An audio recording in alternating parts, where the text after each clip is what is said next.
तो नमस्कार दोस्तों, कैसे हो आप सब। और आप सभी का स्वागत है हमारे इस चैनल में। तो दोस्तों, इसका इंक्वायरी बहुत सारा आ रहा है और कल मैं एक कार्य से कल बिलासपुर जो है हॉस्पिटल चला गया था। ठीक है, तो उसके वजह से आप लोग को रिप्लाई नहीं दे पाया और बहुत सारे क्वेश्चन आ रहे हैं बलौदा बाजार से। कल्याण चयन समिति जिला एवं सत्य न्यायाधीश बलौदा बाजार, जिला बलौदा बाजार भाटापारा, परिवार न्यायालय बलौदा बाजार में भर्ती के पद हेतु प्राप्त आवेदन में पात्र अभ्यर्थियों की सूची। ठीक है, ये सूची जो है जारी हुई है जिला न्यायालय की वेबसाइट में। कल तो कहना चाहिए मैंने चेक किया था तो एक ही सूची दिखा रही थी, एक ठो बस। आज जो है ये 1 2 3 4 5 6 7 ठो सूची यहाँ पर अपलोडेड है। लेकिन यहाँ पर जो दावा आपत्ति का मेन जो लेटर होते हैं ना, जिस लेटर पर कहना चाहिए दावा आपत्ति किया जाता है, वो इसमें नहीं है। ठीक है, ये सब जो जारी हुआ है, क्या बोलते हैं, ये वाला एक ये सब लिस्ट जो जारी हुआ है, मैंने ये लिस्ट यहाँ पर डाउनलोड करके रखा हुआ है। देख लीजिए, 1 2 3 4 5 6 ठो, मतलब एक ठो मिस हो गया है मेरे से। खैर, सूची मैं सातों आपको अपलोड करके दे दूंगा। आते हैं मूल बात पर। ठीक है, यहाँ पर पात्र सूची जारी कर दी गई है और सभी लोग बोल रहे हैं सर मेरा नाम पात्र सूची में है, इसकी तैयारी कराइए। कुछ लोग कमेंट किए हैं सर हमारा नाम अपात्र में है, दावा आपत्ति कैसे करें, क्योंकि यहाँ दावा आपत्ति का लेटर जारी ही नहीं किया गया है। ठीक है, कुछ लोग ऐसा बोल रहे हैं कि सर हमारा नाम पात्र में है न अपात्र में है, तो हम कैसे करें। तो बने रही वीडियो में हम आपको इन सब क्वेश्चंस का सलूशन जो है देने वाले हैं। तो इनका जो सलूशन है देख लीजिए, ये किस में छुपा हुआ है, इनका जो विज्ञापन है उसमें। ठीक है, तो देखिए जो विज्ञापन जो जारी किया गया था, यहाँ पर से 2 विज्ञापन जारी किए गए थे और वो भी दोनों विज्ञापन बहुत पहले जारी किए गए थे। अभी उसमें फिर से आवेदन करने का मौका जो है वो दिया गया था। ठीक है, तो हो क्या रहा है इस चीज को समझिएगा। ये देख लीजिए, यहाँ पर साक्ष्य लेखक, भृत्य, माली, स्वीपर, चौकीदार, वाटरमैन, कुलयोग, ये वाला पद जो है जारी किया गया था। ठीक है, पद यहाँ पर ज्यादा नहीं है। एंड एक और विज्ञापन यहाँ पर जारी किया गया था, देख लीजिए, लेकिन ये एक्चुअल में डिस्ट्रिक्ट कोर्ट से जारी किया गया था, ये वाला। ठीक है, जिसमें सहायक ग्रेड 3 के 8 पद थे। ठीक है, और अभी जो हमारे पास जो निकला हुआ है, जिसकी बात हम कर रहे हैं, वो दोस्तों फैमिली कोर्ट से जारी हुआ है। इसकी कहना चाहिए बात यहाँ पर हो रही है। तो चलिए दोस्तों, इसका जो चयन प्रक्रिया है और पहले पात्र सूचना के बारे में पढ़ते हैं। हमने सेव करके शायद रखा हुआ है, ये देख लीजिए। ये प्राप्त आवेदनों की स्क्रूटनी के उपरांत पात्र एवं अपात्र आवेदकों की सूची का प्रकाशन कार्यालय जिला एवं सत्य न्यायालय बलौदा बाजार की वेबसाइट तथा सूचना पटल पर प्रकाशित किया जाएगा। उक्त प्रकाशन के संबंध में यदि कोई आपत्ति हो तो आवेदक 7 दिवस के भीतर स्वतः उपस्थित होकर लिखित आपत्ति चयन समिति के समक्ष पेश करेंगे। यदि किस कारण से अभ्यर्थी को परीक्षा की सूचना विलंब से प्राप्त होती है तो उसके लिए कार्यालय की जिम्मेदारी नहीं होगी। इस संबंध में अभ्यर्थी स्वयं सचेत रहें और वेबसाइट का समय समय पर अवलोकन करते रहें। तो सीधी सी बात है, ये 25 जुलाई को जारी हुआ है। ठीक है, तो दोस्तों आप इस महीने के अंतिम अर्थात 31 जुलाई तक यहाँ पर आप दावा आपत्ति प्रस्तुत कर सकेंगे अगर आपका नाम अपात्र सूची में है तो। जैसे कि यहाँ पर अनुसूचित जनजाति का पद उपलब्ध नहीं है, अब नहीं है तो भाई काहे आप यहाँ पर आवेदन किए हुए हैं। ठीक है, भृत्य का अनुभव प्रमाण पत्र संलग्न है, अनुसूचित जनजाति वर्ग का पद उपलब्ध नहीं है। ठीक है, तो यहाँ पर जब पद उपलब्ध ही नहीं है तो काहे का भाई यहाँ पर फॉर्म सबमिट किए हो, समझ नहीं आता है। आयु 18 वर्ष से कम है एवं कोई दस्तावेज पेश नहीं है, तो यहाँ पर अगर आपके पास 18 वर्ष से आयु ऊपर है तो यहाँ पर आप अपना दावा आपत्ति प्रस्तुत कर सकते हैं। तो सीधी सी बात है, 31 जुलाई तक आप यहाँ पर दावा आपत्ति प्रस्तुत कर सकते हैं। आपको यहाँ पर दावा आपत्ति स्वयं उपस्थित होकर करना पड़ेगा। ठीक है, अब अगला क्वेश्चन आ जाता है, जिनका कहना चाहिए न पात्र सूची में नाम है न अपात्र सूची में नाम है, तो क्या करें।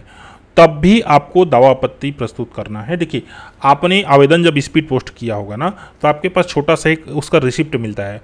वो रिसिप्ट अगर आपके पास होगा, अगर नहीं होगा तो आप जाइए, कहना चाहिए पोस्ट ऑफिस, वहाँ आप रिक्वेस्ट कीजिए सर वो हमको जो है रिसिप्ट उपलब्ध करा दीजिए, कह के कंप्यूटर में रहता है, वो प्रिंट करा के उपलब्ध करा देंगे। ठीक है ना, उस रिसिप्ट के बेस पे आप जो है वहाँ पर दावा आपत्ति प्रस्तुत कर सकते हैं। सर मेरा आवेदन यहाँ पर पहुँचा था, ये उसका प्रमाण है। क्योंकि स्पीड पोस्ट या फिर रजिस्ट्री आवेदन है, उसको जब भी कोई एक्सेप्ट करता है तो वहाँ का कोई भी कर्मचारी अधिकारी उसमें साइन बनाता है, उसके बाद ही कहना चाहिए डाकिया जो उस डॉक्यूमेंट को देता है। तो सीधी सी बात है, स्पीड पोस्ट है, अगर आपका डॉक्यूमेंट, आपका जो रिसिप्ट है उसमें शो कर रहा है कि डिलीवर्ड करके, तो फिर वहाँ पर वो डॉक्यूमेंट पहुँचा है, फिर उसका उन लोग को रिप्लाई देना ही पड़ेगा, क्योंकि दावा आपत्ति का रिप्लाई देना पड़ता है। ठीक है, वहाँ पर बोलिए कि भाई हमारा डॉक्यूमेंट पहुँचा हुआ था, ये हमारा जो है प्रूफ है इसके संबंध में। ठीक है, तो इस प्रकार से आप जो है दावा आपत्ति प्रस्तुत करेंगे। अगर उनको कहना चाहिए वो आवेदन नहीं मिलेगा तो फिर आपको नया आवेदन जो है सबमिट करने का लोग अनुमति देना उन लोग का बाध्य हो जाएंगे। ठीक है, बस आपके पास वो रिसिप्ट जो है वो होना चाहिए और उसमें लिखा रहा हो कि वो क्या है, डिलीवर्ड है। आप जो है जैसे बलौदा बाजार के आसपास जो भी कहना चाहिए डाक ऑफिस होगा, वहाँ जाकर वो जो चेक भी करवा सकते हैं। कहना चाहिए वो रिसिप्ट जो लेटर है, जिन्होंने भी वो कागजात जो है ग्रहण किया होगा या लिया होगा, उसने वहाँ पर एक साइन बनाया होगा। आप वहाँ से बोल सकते हैं कि ये साइन यहाँ पर इस कर्मचारी का है, इन कर्मचारी ने मेरा डॉक्यूमेंट यहाँ पर एक्सेप्ट किया था। अब आते हैं दोस्तों यहाँ पर आगे की चयन प्रक्रिया कैसे होगी। तो देख लीजिए यहाँ पर नियुक्ति हेतु चयन विधि, साक्ष्य लेखक के पद हेतु यहाँ पर देख लीजिए सामान्य ज्ञान, समसामयिक घटनाएं, सामान्य गणित, सामान्य मानसिक योग्यता के संबंध में वस्तुनिष्ठ 25 प्रश्न पूछे जाएंगे। प्रत्येक प्रश्न के 2 अंक निर्धारित होंगे, अर्थात 25 प्रश्न का पेपर होगा। ठीक है, जो कि आधे घंटे का होगा। आधे घंटे का पेपर 25 प्रश्न मिलेगा, टोटल अंक होंगे 50। ठीक है, कौशल परीक्षा देख लीजिए तो यहाँ पर उम्मीदवार को लगभग 250 शब्द के हिंदी एवं अंग्रेजी मिश्रित गद्यांश, ठीक है, हिंदी अंग्रेजी दोनों मिक्स रहेंगे। दोस्तों आप लोग को याद होगा तो मैंने ये हिंदी अंग्रेजी मिश्रित गद्यांश वाला पेपर लिया था, टाइपिंग टेस्ट। ठीक है, निर्धारित समय 10 मिनट की समय अवधि में शुद्धता से कंप्यूटर में टाइप करना होगा। प्रत्येक त्रुटि शुद्धि के लिए 1 अंक काटा जाएगा। कौशल परीक्षा 250 अंक की होगी। ठीक है, उम्मीदवारों को साक्ष्य लेखक के पद के संबंध में कंप्यूटर में हिंदी की टाइपिंग के अति 5000 की डिप्रेशन प्रति घंटा के संबंध में कंप्यूटर के ज्ञान के संबंध में कौशल परीक्षा ली जाएगी। ठीक है, यहाँ पर 2 ठोक कौशल परीक्षा हो गया। एक हो गया ये, इसको स्किल टेस्ट बोल सकते हैं, और 5000 की डिप्रेशन का एवं कंप्यूटर के ज्ञान के संबंध में अलग कौशल परीक्षा लिया जाएगा। समझ सकते हैं। ठीक है, 2 हो गए यहाँ पर। उसके बाद देख लीजिए कौशल परीक्षा किस में होगा। यहाँ पर कोई स्पष्ट है ही नहीं, ये किसी में भी ले सकते हैं। यहाँ पर हिंदी, वेद, माता, विंडोज, MS वर्ड, कृतिदेव में ली जाएगी। तो या तो ऑप्शन दे सकते हैं कि आप दोनों में से कोई चूज कर लीजिए या फिर कोई एक ठो निकाल के दे देंगे। फिलहाल तो अभी ये फिक्स नहीं है। वृत्तियों में आकस्मिकता निधि के पद हेतु परीक्षा, लिखित परीक्षा आयोजित की जाएगी जिसमें कक्षा 8वीं के स्तर के सामान्य ज्ञान, समसामयिक घटनाएं, सामान्य गणित, सामान्य योग्यता के जो है 25 प्रश्न होंगे। प्रत्येक प्रश्न के 2 अंक निर्धारित हैं एवं कुल 50 अंकों का कहना चाहिए पेपर होगा जो 30 मिनट की अवधि में होगा। अब कौशल परीक्षा फिर है। कौशल परीक्षा 50 अंकों होगी जिसमें अभ्यर्थियों की शारीरिक क्षमता, बौद्धिक क्षमता, आज्ञाकारिता एवं कार्य की कुशलता इत्यादि बिंदु पर परखा जाएगा। दोस्तों ये सीधी सी बात है, इंटरव्यू है। साक्ष्य लेखक के पद, वृत्ति के पद एवं आकस्मिकता निधि के पद की लिखित परीक्षा उपरांत यथासंभव उसी दिन कौशल परीक्षा भी ली जाएगी। ये भी आप जो है याद रखिए। ठीक है, तो हमारे पास 3 ही प्रकार के पद यहाँ पर थे और तीनों का हमने बता दिया। ठीक है, ये साक्ष्य लेखक का यहाँ पर 1 ठो लिखित परीक्षा है, 2 ठो कौशल परीक्षा है।